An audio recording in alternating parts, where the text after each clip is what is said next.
What is up, YouTubers?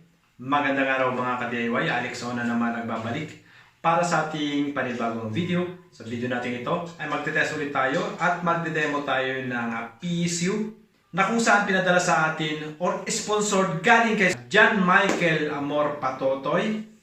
Ayan, kung napanood nyo ang ating mga nakaraang video, ayan, i-demo na natin ng 750 watts na PSU. 2,400 watts at 3,000 watts. Ay guys, sa pagkakataong ito, didemo naman natin ang ating 2,000 watts. Titignan natin ang kanyang kakayahan, ang kanyang voltage kung magda-drop off.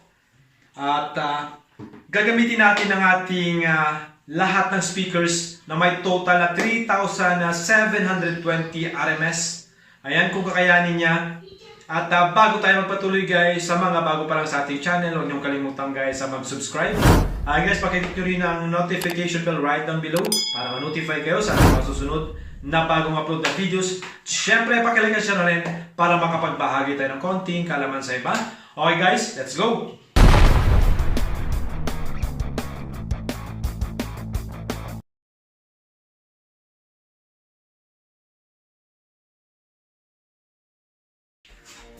Okay, ito yung gagamitin natin. So, pakita ko lang yung specs niya at model.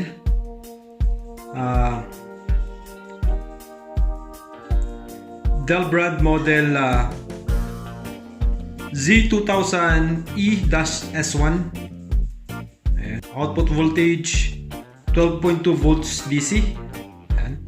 So, 2,000 watts ang kanyang wattage. So, ang size niya, mga saitang dangkal ang haba. Ayan. At kalahating dangkal naman ang lapad. Ang height niya nasa kulang-kulang 1.5 inches or 1.75 inches ang kanyang kapal. Ayan, so may kasama na siyang cord at 4 gauge na wire. Ayan. So, pinadala sa atin na ganito na siya. Okay, kabit natin sa ating power distribution block. Ayan, sa mga na magtatanong or gustong magtanong, may mga demo na tayo sa ating mga nakarang video kung paano natin winirings ang ating connection sa ating amplifiers at papunta sa ating speakers. Ayan, so napakadali lang, madali lang sundan. Ayan, pakicheck nyo guys yung mga nakarang nating video. So ngayon, kakabit na lang natin dito sa ating power distribution block.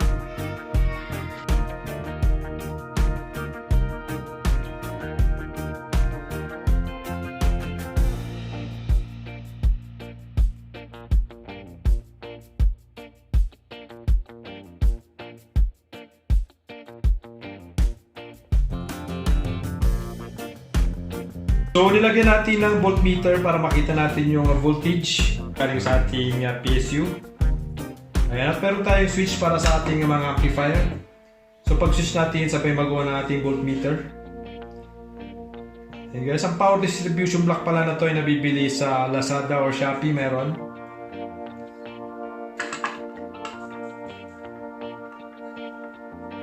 Ayan, so pakita ko lang na mabilisan ang ating connection. So, galing PSU positive. Ayan, nag-distribute sa ating dalawang amplifier, positive. Positive. So, negative sa kabila, direkta sa ating PSU. Walang dinanang fuse, negative. Ayan, ang ating on-off trigger, ang ating remote. Ayan, nakakunik sa positive. Ayan, at nag-distribute naman sa ating remote, sa ating mga remote ng ating mga amplifier. At pag switch ko, magkakaroon ng connection galing sa positive para magawa ng ating mga amplifier. Ayan, so ganun lamang kasimple. At ating mga speakers naman ay may connection lahat. Nasa channel 5 subwoofer. ang ating dalawang JBL, at ang ating instrumental speakers na Crown, at Fairland Audio. So may connection lahat. 1, 2, 3, 4. Apat na speakers para sa ating mid-high. Channel 5, so JBL. Pagdating naman dito, D15 dalawa. Fairland Audio. 500 RMS each. Total of 1,000 RMS. At pagdating naman dito, 600 RMS ang ating sob. Ayan. So meron tayo nakaload na 3,720 RMS total. Lahat ng ating speakers. Ayan lahat pagkanain natin. Ito lahat yan na may connection. Connected lahat. Ayan. Okay, connected lahat sa likod yan. So silipin natin. Para masubukan natin yung lakas ng ating PSU. Ayan. So connected lahat. May mga nakakabit. Ayan. Pagdating naman sa ating sub nakaparallel. Ayan. Nakaparallel. Ito yung connection. Punta sa ating amplifier. So okay na ang ating PSU. Pagdating naman sa ating input connection, nagkaroon tayo ng mga Y connector para ma-distribute sa ating dalawang amplifier. At ang pinaka dulo nito ay papunta sa ating mixer. Ayan. Output ng mixer papunta sa ating mga car amplifier. At ang ating namang input ay mayroong Bluetooth receiver sa dulo. So mayroon tayong 5.0 Bluetooth receiver with built-in battery. Ayan, at gamitin natin player ng ating smartphone. Sa mga nais malaman yung ating wiring, so marami na tayong nagawang video kung paano ang wirings ng mga car amplifiers na to, or mga dual amplifier. So meron din tayong dual PSU connection sa ating mga nakaraang video. So napakadali lang kung papanuorin nyo ng buo ang ating mga video tutorials. Okay, test na natin.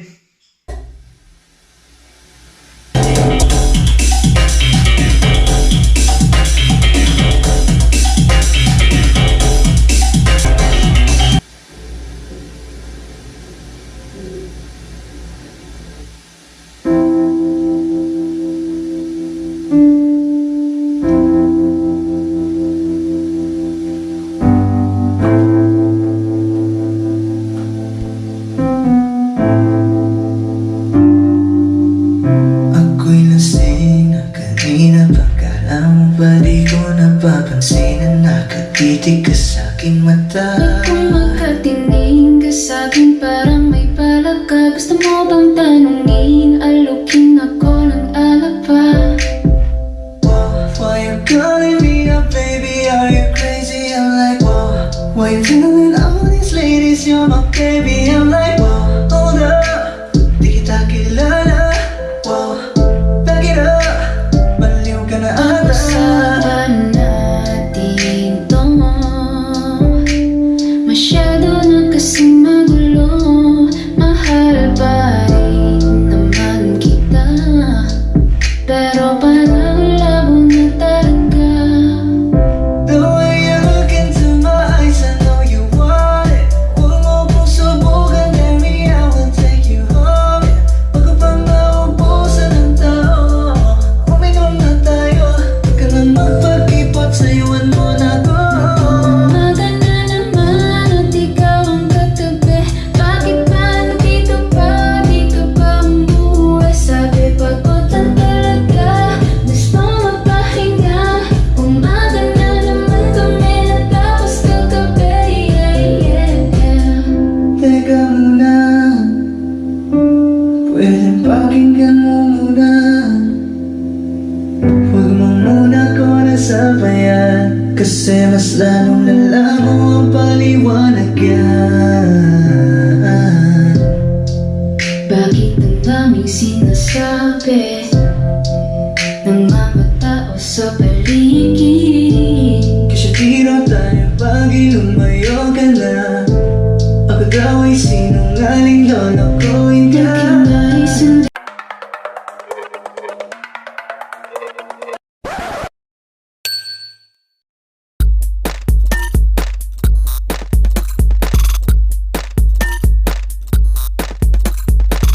Dito na nagtatapos ang ating video. So maraming salamat sa mga nanood hanggang sa uli. Bago tayo tuluyang magtapos, sa mga bago pa lang guys sa ating channel, huwag niyong kalimutang mag-subscribe. Pakiclick nyo rin ang notification bell right down below para ma-notify kayo sa mga bagong upload nating videos. At syempre, huwag niyong kalimutang i-like and share ang ating video para makapagbahagi tayo ng konting kalaman sa iba. Ayun guys, so napansin nyo ang ating PCU ay napaka-stable. Hindi nagbago ang kanyang voltage. 12.2 pa rin. Magandang design, compact, modern na siya, hindi siya yung malalaking sizes tulad ng mga nauna nating mga PSU na nakikita sa market or sa Facebook. Okay guys, antabayanan nyo yung vlog natin sa ating dual sofa box. Ayan. Okay guys, at muli ito ang nilikod, Alexon na nagpapaalala, if you are not perfect, do it yourself.